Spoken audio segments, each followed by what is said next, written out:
Hey guys, welcome back. So today we're going to talk about the mime that says, "Nyet, rifle is fine." I'm sure you've all seen it.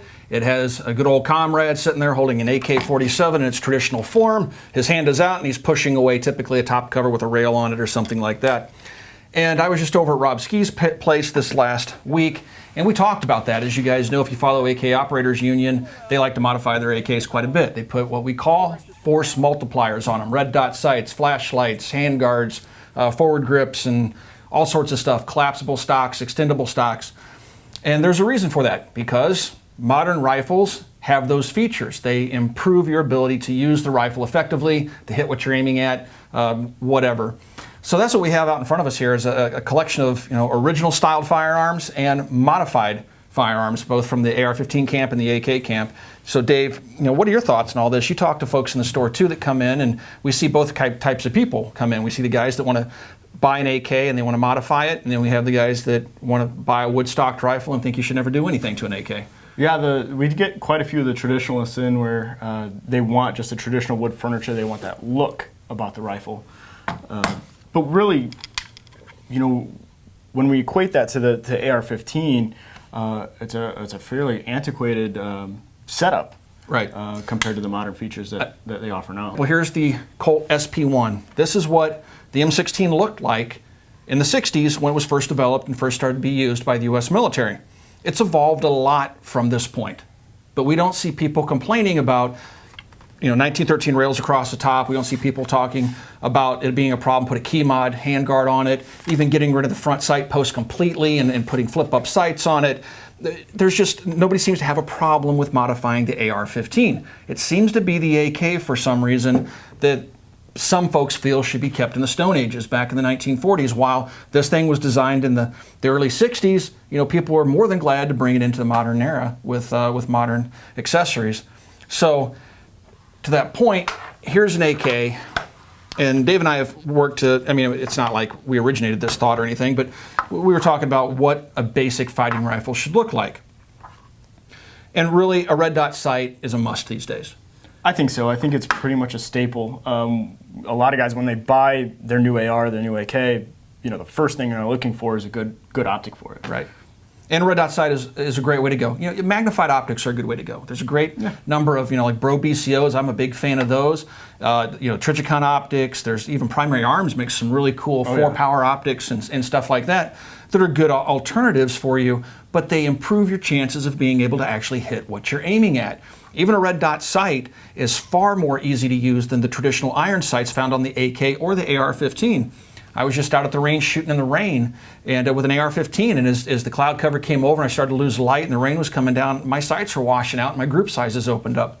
So the red dot sight, it's not a factor. Simplifies and enhances your sight picture so you can, adjust the targets quicker. It's just a better, it's a better mousetrap. It really is. So this is an AK that has a collapsible buttstock, something that we've seen on AR-15s. I've even seen people say things like, well, if you put a Galil style stock on it, that's okay, but if you put an AR-15 style, Nyet, get that off my rifle, comrade. Right. They're handy. Having an AR-15 style stock on an AK makes sense to me. It may not be aesthetically pleasing to the traditionalist, but it certainly makes sense from a functional standpoint. So, we got to talk about the traditional AK. The sights, a lot of guys will say, the sights are usable. I can hit what I'm aiming at with the traditional AK sights. And that's great, but it's a hard argument to tell me that you can use your traditional AK sights easier and more effectively than a red dot sight. No, you can't. Right. But key mod accessories and things like that are all the rage these days, with good reason, because you can attach things like a hand stop here, which allows me, it sets my hand up to go ahead and hit the flashlight so I can turn it on very easily every time. The key mod systems are a nice addition. If you like a longer rail, if you're into AR-15 style rifles, you'd like to have the hand out there further, you have longer rails available for the AK like you see here on this AC-15. But you can also get key mods that are short rail systems. But I just think that it's kind of silly to say that the AK has to stay in the Stone Ages and the AR-15 doesn't. And here's an example of an AR-15 that's all modded out, and probably the guys that say, "Yet not my rifle, comrade," to the AK would look at this and go, "Yeah, man, that's cool. That's what I want too on my AR-15." Right. I struggle to understand that. But also I think the AK in the U.S. is kind of a new phenomenon. When I say new, it's the caliber took a while to be adopted where it was in widespread use. I mean, I was growing up in the 80s and 7.62x39 was available in Chinese rifles and stuff, but it wasn't what I would say popular. The ammunition was dirt cheap. The rifles were available but not common. Most people wanted AR-15s. People didn't want the communist junk, right? So they didn't sell well. But over the years, the AK, especially in the last 10, 15 years, has really caught on in the United States. But I think where it first got its roots into the U.S. market was because it was still affordable compared to the AR-15. So when you look at back in the days of the $500, the $400 and $500 Wasser 10s, it's a hard sell to say, well, when the person's buying the AK and they're doing it because they want to spend only $500, you say, well, you need to put a $700 aim point on your rifle. Right. It's like, oh my gosh, that's $200 more I paid for the whole gun. Why am I going to do that? So it's that mindset, I think, that's still a little bit at play here as well with the AK. Well, I mean, when you talk about 10, 15 years ago when the AK started becoming popular in the U.S., it was seen as a surplus style rifle, like an SKS, the next version of the SKS coming in for cheap prices, that was of questionable quality sometimes. But, the AK, as we know, gained a reputation for reliability, still retains it. So why not, evolve it into something more modern that will compete with, all the modern. Yeah, and I think that mindset is why we see rifles like the Mutant coming out and like the SIG XI series of rifles. They're trying to play upon the popularity of the cartridge, or in the case of the SIG, the popularity of the operating system, but they're trying to modernize it, but have they really improved it? Price of the cartridge too, I mean, that's driving popularity as well. True. Yeah, it's still quite affordable when compared to even 5.56. You can still pick up Wolf cheaper, you can pick up the cheapest 5.56 at times. Yep. But yeah, so people have tried to take the AK concept. They think, some folks still think that AKs should be cheap, or that they are cheap. And when I say that, cheaply made, they look at stampings and they go, oh man, it's just poorly made or it's cheaply made, so it's a cheap gun. The stampings, it's just a modern manufacturing method. When people look at HK91s or HK33s or 94s or whatever, they don't go, oh, it's stamped, it's cheap. They go, man, it's a high quality rifle. I'll pay $5,000 for that. Mm-hmm. But they look at the AK and it's cheap, it's communist junk. Kind of give you a different take on the stampings as opposed to other manufacturing processes. Milled receivers, a lot of people come in thinking, they come in, oh, I want a milled receiver. It's a better quality gun. And I usually respond as, well, what was the problem with the stamp guns? Reliability? No, we know they're perfectly reliable. So why does the mill just adds a little bit more weight? There's nothing wrong with milled receiver guns, but there's nothing wrong with stamped as well. And when you tell people the history of the AK, and you tell them that the reason the AK was milled in the beginning was because they had yet to perfect the stamping process. Mm-hmm. So as a stopgap measure, they machined the receivers. But by the 1950s, the Russians were back into stamping the rifles as the AKM, and that's the original design and intent of the rifle, was to be a stamped rifle. And in time has proven that the stamped rifles are every bit as durable. You can run, take a look at the AK operators unit. You can literally run them over with cars and drag them behind trucks. The stampings aren't going to give out. They're not going to fold or break. People cite slow motion videos of AKs twisting and turning under slow motion when they're firing. That's normal. That's the way they're designed to operate, right down to the rivets that they use to put them together. So, and if you take a look at the M16 being fired in slow motion, you're going to see all sorts of barrel whip and everything else too. But for some reason, folks, again, have that thing in their mind that the AK isn't to be modernized, that when they look like this, it's wrong, but they have no problem with the whole AR-15 thing. I just can't wrap my mind around it. The cool parallel between them, or I guess the interesting parallel between them, is that when guys come in and they see an SP1 or an older fixed carry handle style rifle, they look at it as almost a collector's item, as a kind of a cool piece of history. But they would never look at him as like, wow, this is a modern rifle I want to use for my main fighting rifle. Right. They just don't do that. Right. But when they come in and they look at an AK, it's kind of the opposite. They look at this and they don't see it. I mean, to me, this is kind of a classic collector style configuration. Right. Instead of a modern fighting rifle configuration. Right. So, that parallel, people just, it's not treated the same way, and I can't understand why. No. And if you take a look at what the Russians themselves are doing with their rifles, Larry Vickers was just over in Russia and showed us some really cool video clips of the Alpha Series rifles. But it's not just in special operations units. The Russians are using a lot of EOTechs and red dot sights. They're using railed handguards. They're coming up with their own new stocks that are polymer, that are folding, that are adjustable in length. I mean, it's not like the Russians have continued to use this rifle either. They've modernized the AK. And not, I mean, they haven't used that configuration with the wood furniture probably for quite a long time. Right.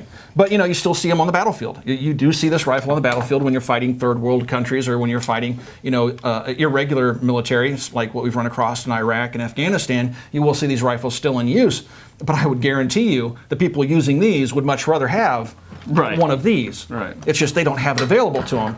So it really is just something I think that it's just going to take a little bit longer for the AK.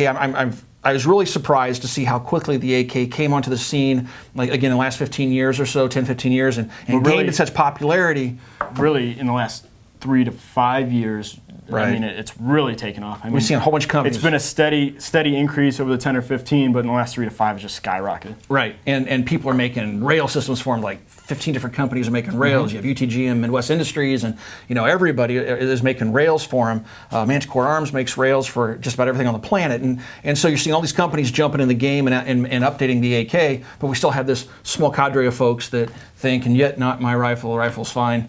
Mindset, and I just think that that's the wrong way to approach it. I certainly love the look of the traditional AK. I like to go out and use it, but if I had to pick a rifle out of my safe, if something goes bump in the night, this would probably be the last gun I'd grab. I don't know about the last gun, but it'd be one of the last. All right, it's going to be way down the line. It'd be way down the line. Anything that doesn't have modern, doesn't have a flashlight on it, doesn't have a red dot sight, doesn't have something that's going to give me the advantage, is going to be low on the list of what I'm going to grab. Certainly, you can defend your life with it, but really, when you compare this rifle to this rifle in a modern fighting sense, is something you want to defend your home with, or say the lights go out tomorrow. What would you rather have? I'm telling you. You're going to want the modernized AK, and there's certainly nothing wrong with modernizing the AK. And I really, of all the different rifles out there that have tried to improve upon the AK, like the SIG rifles and stuff like that, I don't see them as improvements at all. I think they've really not, really this thing is so refined, even as crude as it looks, that it really has never been improved upon that basic action. I mean, I think the only large room for improvement in the AK is weight. If someone could find a way to really save a lot of weight and make a lightweight AK, that would be a huge advantage. And that's where some of these other companies could excel, but I don't think anyone's done it successfully to match the reliability and usability of an AK. Yeah, because you and I have talked about, what about aluminum receivered AK or something like that? Would it work? How could you lighten the AK? Because it's kind of funny. We've also seen a transformation from the original concept of the M16 or AR-15 was to be super lightweight. Sure. So when this thing came on the scene, when you compared this to the fighting rifle that the U.S. military was using at the time, the M14 and the M1 Garands, this thing was a space-age gun. It was super light. They considered it a toy. They didn't think that it was, it could actually be used in combat because it was so paper thin and made out of aluminum, which was like a no-no. Today it's polymer. Polymers are junk in the minds of some folks. But back when this thing came out, aluminum was junk, had to be forged steel. And we saw a transition, though, in the last few years, or I would say probably the late 90s, early 2000s, where M16s and AR-15s just got super heavy. Oh, yeah. People were putting quad rails on them and just putting all this stuff on them, making the guns 9 pounds. I can't, we sold a ton of Rock River operators. Yeah. And those had the heaviest stinking barrels on them. I mean, they're small and forged, but they were really heavy. And you had the bipods and the foregrips and the lights and lasers and, People just hung everything they could off the gun. Red dot scopes, flip to side mounts. I mean, it was crazy. Boy. And that Don't get me started on those. That was in. And people would take them to the range and they'd shoot them off the bench. And But, as tactical, I think training and courses became more popular. They realized, that 10-pound AR sucks. Doesn't last very long. You want to dump that thing and go pick up a. But I think it's come full circle now because low drag, high speed. I mean, everything is going lightweight with the AR market right now. And like we're talking about the basic concept of a fighting rifle, here again, and we saw it in the AK format with the Krebs gun. Here it is with the BCM. We have this super lightweight, skinny rail. It's a vast departure from the rails from a few years ago that the quad rail systems were heavy and clumsy. Back to pencil weight barrels are back in. People used to say pencil weight barrels are junk. I know they're not. I mean, we've tested them. Pencil weight barrel is perfectly capable of MOA accuracy, and these KMR rails with their super, we've married magnesium and aluminum to come up with these super lightweight key mods. We've gotten rid of the quads, so now you only put the accessories you need on here: a hand stop and a light. Once again, some backup sights, a red dot sight, and that's about it. The collapsible stock and a weight amount of sling, and that's really all you need in a fighting rifle. And we're back to being lightweight. We've like you said, things have kind of come full circle. So, in a good way. In a good way. And so now it's interesting that we're watching that start to happen with the AK. The AK still is behind the AR in the U.S. market, but it is catching up quickly. But I think what this video was is more or less, we just wanted to talk about the folks out there that think that you should never touch an AK, you should never get rid of those wood handguards, you should never have anything other than the standard iron sights. I mean, it's just, sure, if you want to collect one or find a collectible, you just want to take one to the range and shoot it at paper and whatever, it's a great rifle for that. But if you're looking to build a self-defense rifle on the AK, and I don't want to discount our love for the traditional models. I mean, no, I have we plenty. love them here, right? Yeah. And traditional military rifles, we're into that. So yeah, I'm strictly talking about don't get a traditional AK. 'Cause building they're a really fighting cool, rifle. There's nothing wrong with using modern force multipliers. Right. And if you're looking for a traditional rifle just because it's beautiful, and it certainly is. I mean, these rifles are gorgeous. This is one of the Lee Armory guns. Mm-hmm. This rifle is absolutely gorgeous. You look at this and it tickles in places you didn't even know you had. You Right. want to shoot it, But that doesn't mean I want to take it out when the lights go out tomorrow and the zombie apocalypse, that's vogue now, or Right. out of vogue. But, this is not the rifle you're necessarily going to be stuck with. Right. You're going to want that modern rifle. All right, guys. Well, that's it for this, I guess, a little bit of a rant, a gripe about not modernizing the AK. We're just bringing our shop discussions to the camera. Pretty much that's what it is, because these are the conversations we have here at Copper Custom. We sit around when customers come in and we talk about all this stuff, and it's just kind of fun and kind of gave us an idea to do the video. So anyway, yeah, if you guys have any questions about anything you've seen in this video, you can certainly ask those questions on our Facebook page. You can find us on Facebook at facebook.com/military arms. Also, please do come by and check out Copper Custom. That's our online store. If you want to support the Military Arms channel, that's the best possible way to do it. Shop there, a lot of great things at a lot of great prices. And if you haven't already, please check out full30.com. That's full30.com. And we'll talk to you guys soon. Thanks for watching, everybody.